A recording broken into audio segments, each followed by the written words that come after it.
జీలకర్ర ముఖ్యంగా కొవ్వుని కరిగించటానికి, ఫ్యాట్ సెల్స్లో ఇన్ఫ్లమేషన్ తగ్గించటానికి, బ్లడ్లో ఉండే గుండె జబ్బులకు కారణమయ్యే ట్రైగ్లిజరైడ్స్, బ్యాడ్ కొలెస్ట్రాల్ని తగ్గించటం అంటే చాలా బాగా లాభం అన్నమాట.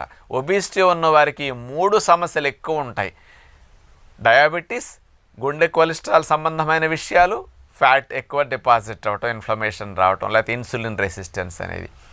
దీని మీద స్పష్టంగా ఈ 3 మీద జీలకర్ర లేకపోతే జీలకర్ర మరిగించిన నీళ్లు బాగా వాడటం వల్ల స్పష్టంగా వస్తున్నదని నిరూపించారనమాట.